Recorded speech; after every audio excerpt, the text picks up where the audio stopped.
I was anything other than what I am, a Black Ethiopian immigrant woman, I would be sad. I'd be jealous of me, you know? Yeah. So for me, I want that every listener to feel that way, that being African, being Black, being of the continent, being of this soil is a beautiful, powerful, dynamic thing that should be embraced and celebrated.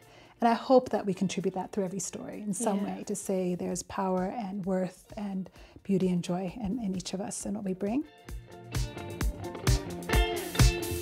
Worried, anxious group of people trying to move along. Maybe one day we'll get onto something. Until then, we say, I want to now talk more about what happens behind the scenes in the live shows. Yeah. Because like you said, I've been to some of them and some of them are hectic. And not only the live shows, even just the episodes, right? We know how it can go from 100 to 0 to 100 real Both quick. ways, And you so effortlessly put on show mode. Yeah. Like it's the easiest thing that you've ever done in your life.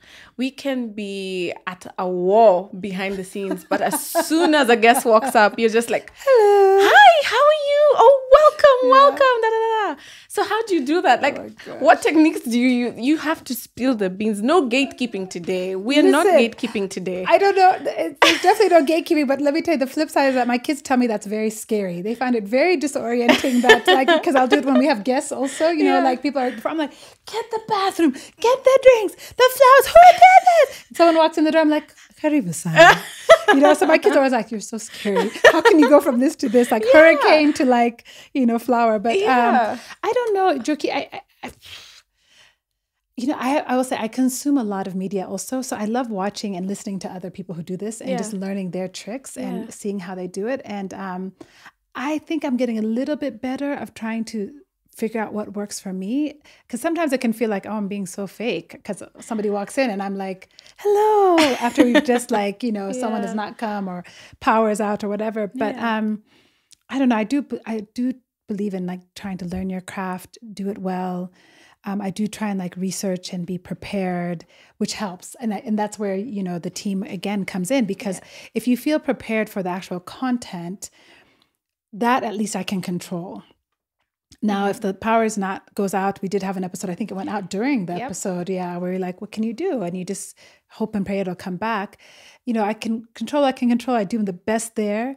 I've learned to carry my water everywhere I go, because a thirsty or a hungry me is not a happy me. So that's also part of the reason why it has like pumpkin bread and stuff on the set. That is like, good even to me, know. I need to eat. Like the very beautiful queen cakes like, that we have here today. Exactly. I was like, this is not just extra. This is actually necessity. Yeah. Oh, I can't talk. Necessity that I have to be able to like eat and drink and be like, feel okay. Yeah. The night before shows, I do try and sleep on time. Last night, I did not succeed at that, but I try. Mm-hmm. So I don't know. I don't know if there's a calling to it, but I've learned from also the team. I mean, Becky Mokia, one of our producers, also talks about having like a character Bible and knowing who you are and what values you bring to the set. And so when all else fails, if you are tired and something's going off, at least I have thought deeply about who I want to be in these shows, in these episodes, whether it's Selam and Hello, whether it's mixed drinks, whether it's a MasterCard show. I do go into those spaces thinking, okay, this is who I am today. Yeah. And then at the end of the day, I genuinely love it. It's weird to love talking to people, but I do. It's like a weird thing though, because who can you be in this world? A therapist or a talk show host? You got to choose. You have two options. It's hard. Like, so what are we going to pick? So I have comfy chairs. So if in case it turns to therapy, it can. However, I'm only trained in the talking part. Which I actually feel a lot of your episodes turn into. like for me and for them. Yes. Yeah, for you and for them. Mostly for you, but for them as well. So when I think about the impact that the stories that you've have on your audience, it is from the messages that we see, from the comments that are made on our reels on Instagram. It's so profound, the impact that Selam and Hello has on everybody. Thanks. Whether it's a joy piece, whether it's a justice piece. So I think one of the things I think about, especially when I'm sitting down to do the questions, is what are questions that have been asked before, and how can Selam and Hello ask the questions that have not been asked before? And I think I get that mainly just by watching how you navigate conversations. And so has there been a moment where you've gotten a message from the audience, whether it's on Instagram, whether it's on social media, or whether it's on any of our listening platforms, that has made you feel so proud of the work that you do through Selam and Hello and Uproot? That has made you sit down and thought to yourself, I am making a difference with this podcast, and it's such a good thing that I went into this, dived in head first. What's that 1 or 2 or 3 or 4 comments that you've read that has made you feel like this is the place, this is where I belong? Thank you for that question, and thank you for that feedback. That does mean so much. Some of the comments that stay with me are the ones that have happened like off of social media. I'm going to think about social media one too, but this just happened this week, so it's top of mind. But we interviewed Sahihi and Amin, some of our favorite guests to have on here recently, about Indigenous education. And I got an email a few days later from actually a friend and a creative who used to be in Nairobi. She's now moved. I'm not sure where exactly she's based, but she's developing a play. And it's based on kind of a Afrofuturism theme, but has a lot of Indigenous knowledge themes to it. And she's like, I just watched your interview with Sahihi and Amin. Could you connect me to them? She's working with NYU, actually, New York University, on this play. And there's a reading of the play next week. She's like, I'd love for them to come to the reading virtually and then be a part of the feedback group to tell us kind of where we're missing the mark, what can we do? And I was like, this is so cool. This is like something happening somewhere else in an academic setting. But, our just being able to have this conversation has created, a new conversation, which was really pretty amazing. Recently, I had a back and forth. We did an episode around the femicide crisis in Kenya. And we interviewed both a lawyer and an activist around kind of the legal framework and also women's experiences. And in the comments of that one of the shows, I got into a back and forth with a young man who was like, I just find this really unfair. Young men are being portrayed as kind of one way. And we didn't necessarily come to a conclusion like, okay, we agreed to disagree, but we had a respectful back and forth. I was just trying to understand him a bit more. And I can be a bit sensitive too. That's the other part of being an empath. I can be super sensitive. So if you're like, oh, you look better in blue than green, I'm like, you're not my friend. I like cut you off just like that. So I was like, okay, remove the sensitivity, just trying to hear what he's saying. And for me, the value in that was that we had the conversation, that, another young Black African man was getting to say his piece. My point was, we need to center women's voices. I'm not going to apologize for putting their stories first, because he was like, you're showing men, all meant to be perpetrators, are all meant to be bad. I'm like, no, our intention was to center women intentionally at this moment in time. It's really important. But he stayed with the conversation. We had some back and forth, and I thought that was valuable. And anytime my kids send me a note or a comment and say, I really liked this episode, that means the world to me, because they know how hectic I am. So when they can see past all of that and then just see, oh, this was valuable to me, that means the world to me. That is so sweet. Take us through your creative block process. You've been a creative for a very long time. And every now and then, creatives have creative blocks. Some worse than others. But all the same, I believe that creative blocks are there because maybe the mind is tired and you've been at it, and you physically, mentally, emotionally. And sometimes the body just needs you to take a break and slow down and then recompose yourself and come back. So how do you navigate through creative blocks? It's a great question, because it's a very real thing, especially when you have the entrepreneurship piece. Someone said this recently to me about their podcast, and it's true for me too, that they didn't realize they were starting a business when they started the podcast. And I also didn't realize. So when you're trying to be creative and then also build an infrastructure that can support your creativity, sometimes those two things are not a happy marriage. They're not even a happy family, because you have to use different parts of your brain. You have to behave in a different way. And even if you love something and want to do it, finances may not be there, whatever. So I found that building the business did cause quite a creative block for me for a time. Because I was tired. You're exactly right. It's just fatigue, pure, simple fatigue, mental fatigue.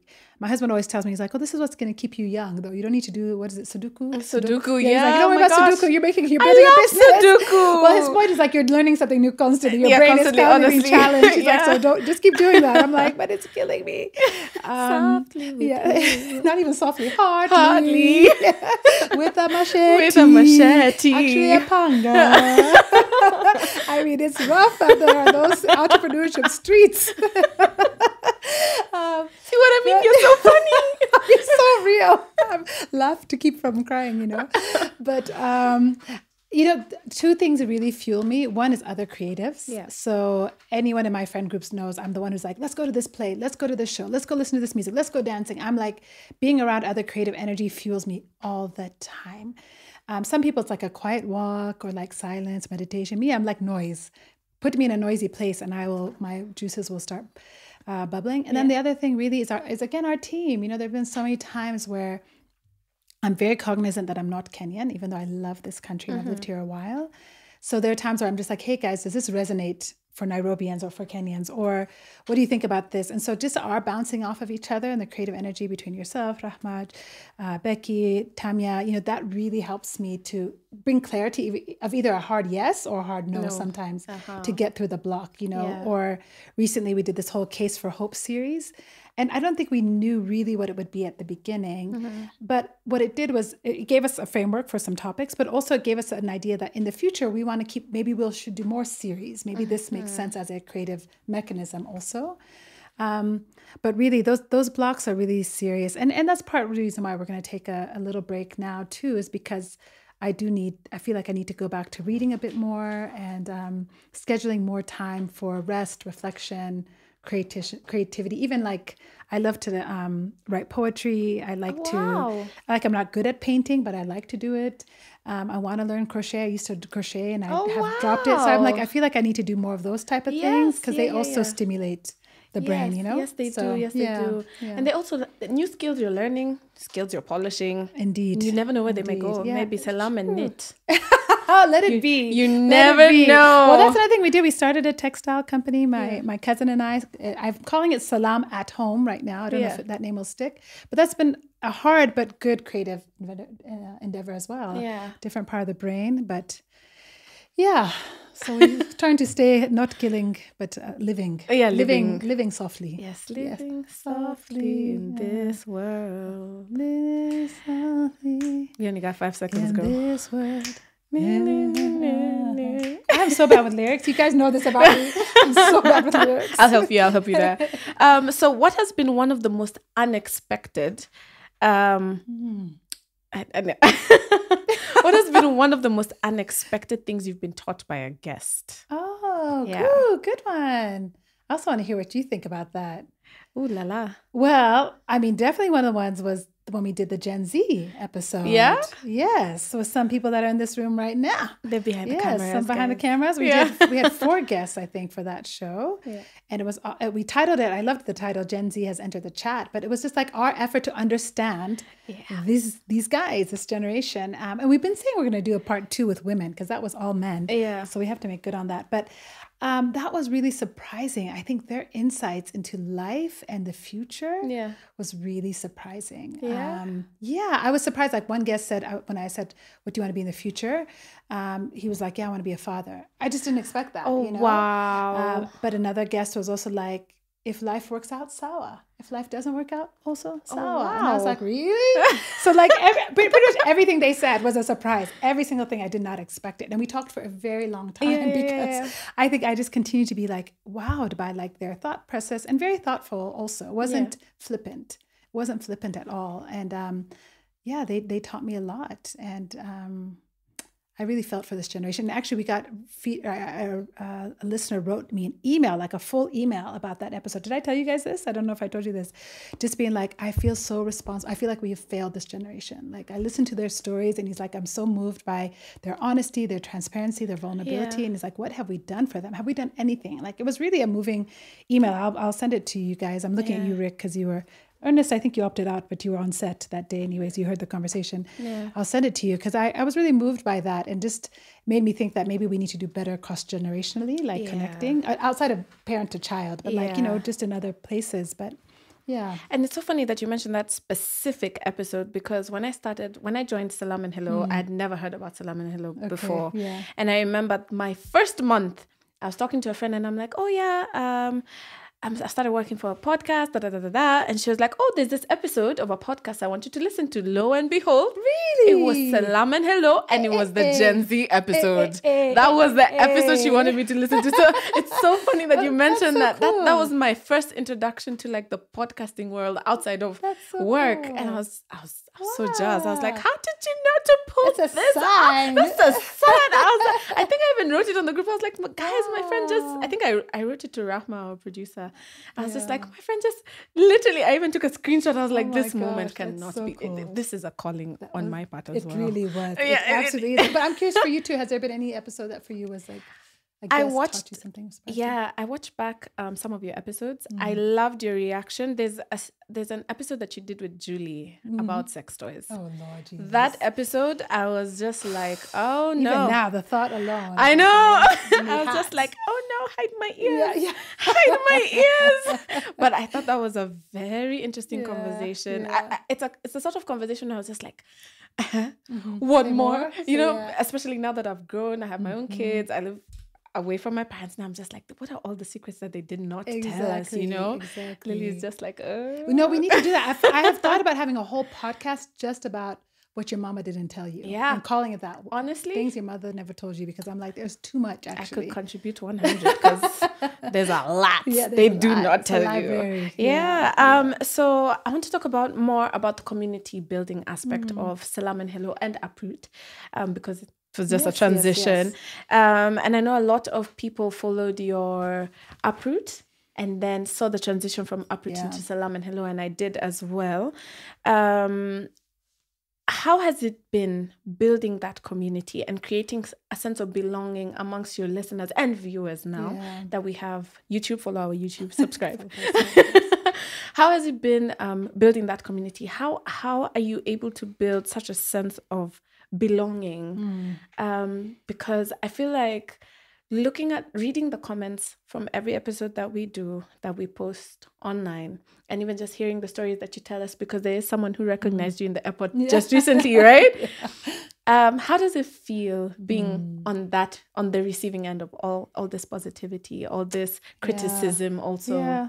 I mean, it's encouraging, I think, because the whole point is to have a conversation. Like if I'm just talking into the abyss of life and the world and media and social media and all the noise, it's like, why? I actually think the community building is something I'd like to do more of and better of. I have struggled with that because our listeners are a lot of them are in the diaspora, so they're not in Nairobi. We may never meet them. We likely will never meet them. But maybe we will. Selam coming to you soon. Let it be. There's the sense of kind of like, who am I talking to? We've done listener surveys. We track our data, and our demographics are still, I think, 70-ish% women, but there's a strong 30-ish% men. There's 26%, I think, in Kenya, but then the rest is really pretty wide scatter. So I do want to continue to build more community.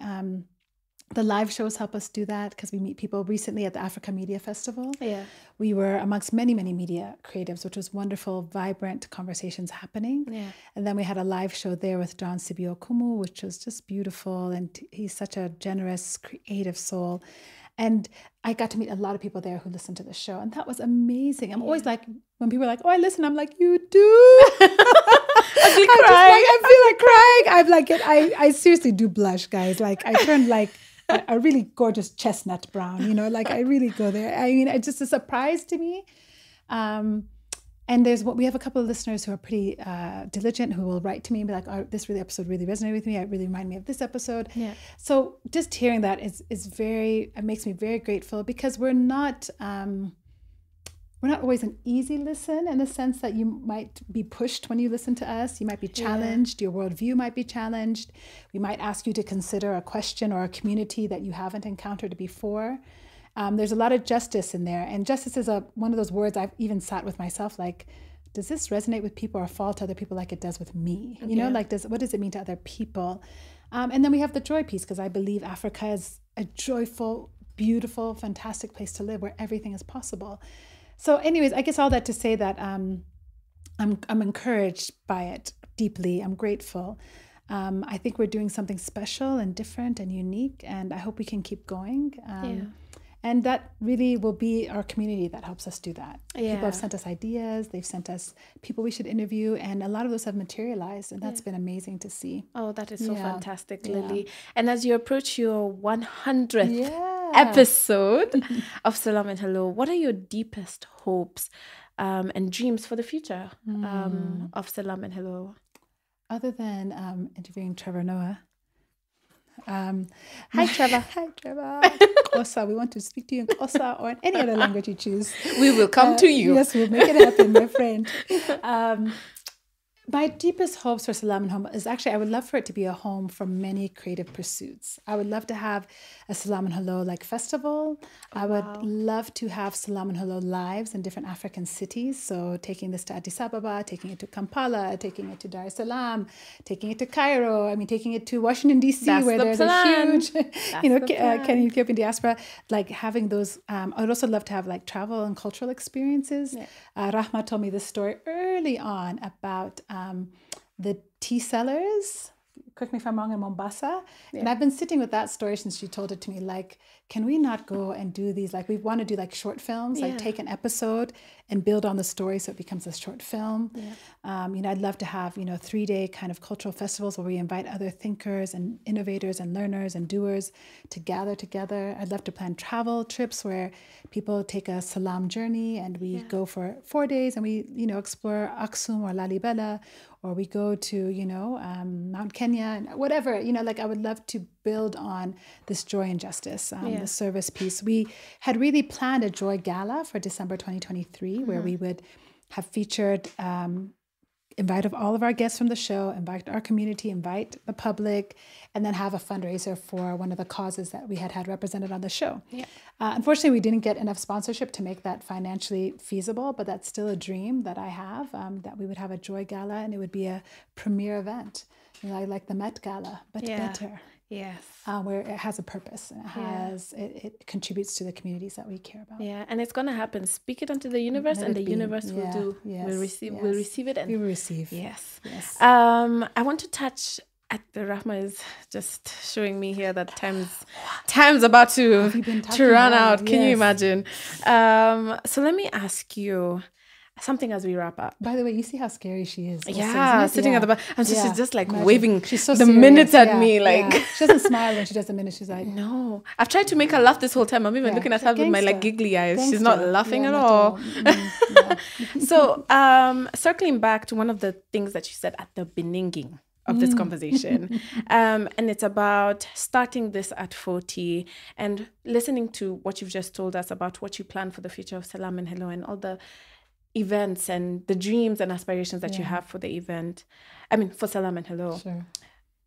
Do you feel that even if maybe when you were starting, you felt that that your age was limiting, but now as you're growing and now that you've gotten even sponsorships, that you could revisit some of those proposals that you've done and maybe re-inject them?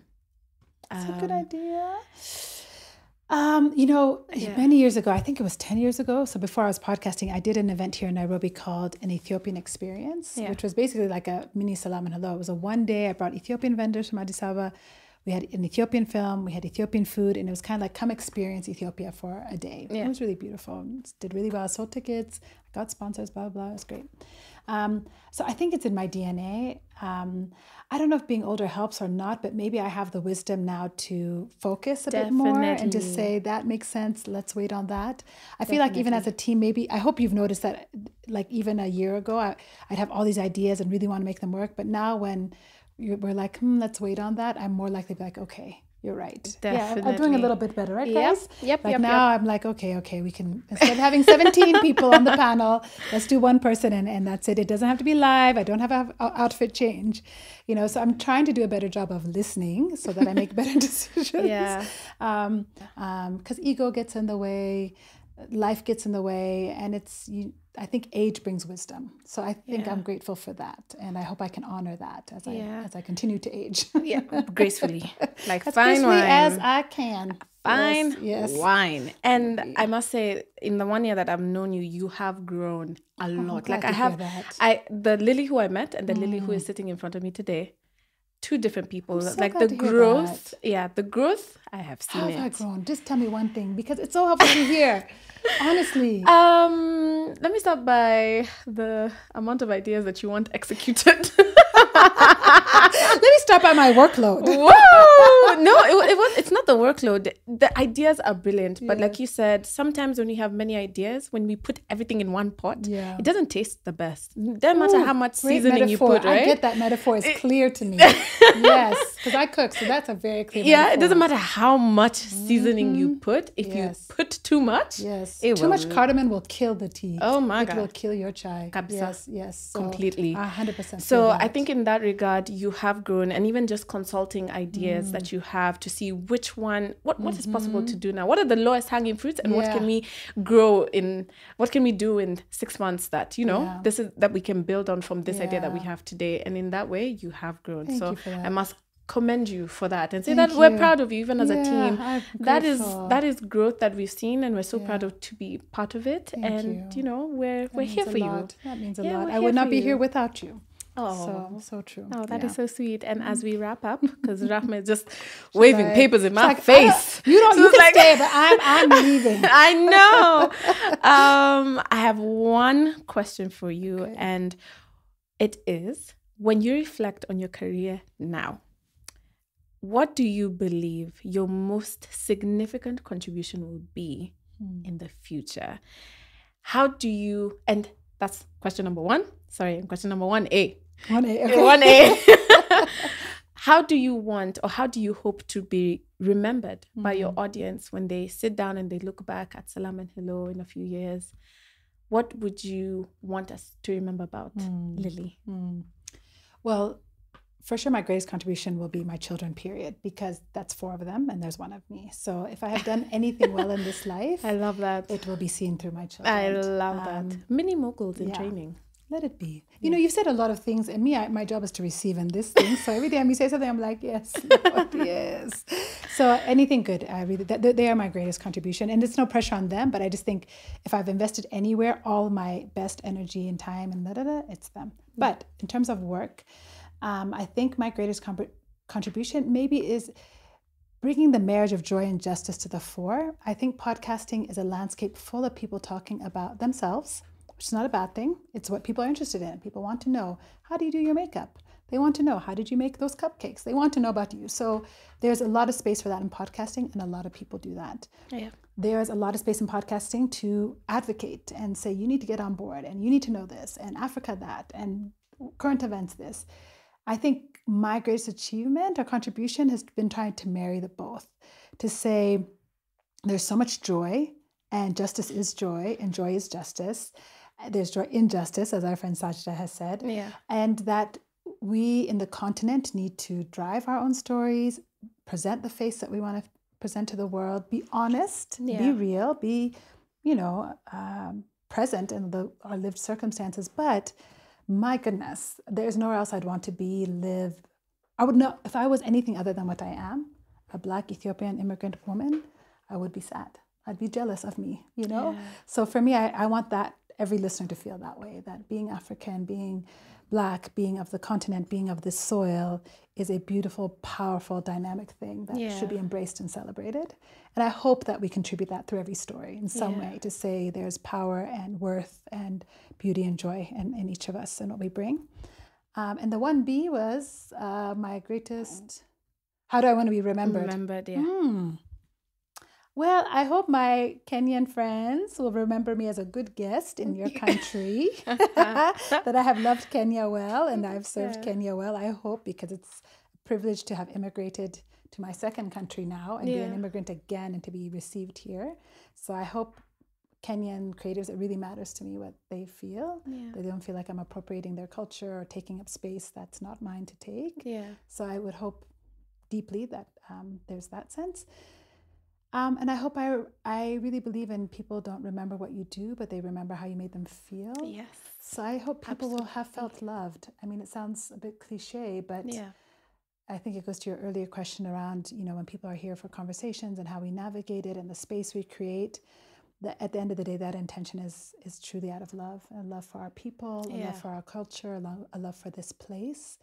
that overwhelms me at all times. I'm overwhelmed by the love of this place. And I hope that is what I'm remembered by. Oh, that is so beautiful, Lily. Oh, that is so beautiful. Thank you for giving me a chance to talk about it. Anytime, and thank you so much for joining us today. It's such a pleasure to have you here. But thank you so much for coming today, and thank you so much for your answers. They've been genuine, they've been so heartfelt, and we are just so happy that we've even gotten the opportunity to have you sit as a guest on your own show. Well. I'm glad this chair is comfortable. But I have to say, you are very good, and I'm actually scared now because I can see how I can be replaced. And I'm waiting for the Njoki show. Yeah, oh my goodness. Yeah. And you know our tradition. 2 last questions for you. I've been waiting for these questions. Okay. All right. What is your favorite drink? My favorite drink is, the problem with me is I can never have one favorite of anything, but I love Prosecco. I love me some Prosecco. I love some Prosecco with some, what is that thing? Saint-Germain's? Oh. Saint-Germain. My sister got me on this elderflower liqueur. But in the non-alcoholic beverage place, I love water. I love that we have 2 options. With lemon and mint. They're so extreme. Yes, I need flavored water in my life, and I love a Prosecco. Oh, nice. Yes. And what is bringing you joy today? What's bringing me joy? My daughter is arriving tonight, and all 4 of my children will be in my home, which is becoming, unfortunately, more and more rare as they grow up and move out. So all my babies, like, look at these cupcakes. Doesn't this place look nice? This is how my heart feels. It's a full plate of cupcakes when my babies are all home. So that's bringing me joy today. Unfortunately, my husband is traveling, but at least have my 4 babies. Well, thank you so much, and enjoy your children while they're here before they leave the nest. Yeah, thank you for reminding me. Yes. Oh, and to our listeners out there, please don't forget to like, subscribe, share, and give us a rating, 5 stars preferably. We hope you've enjoyed this conversation, and have a beautiful, beautiful day from wherever you are. See you when you see you, and see you next season. Yes, next season. Bye. We're worried, anxious group of people trying to move along. Maybe one day we'll get onto something. Until then we say, hold on. I know it's hard, but baby, you just got to hold on.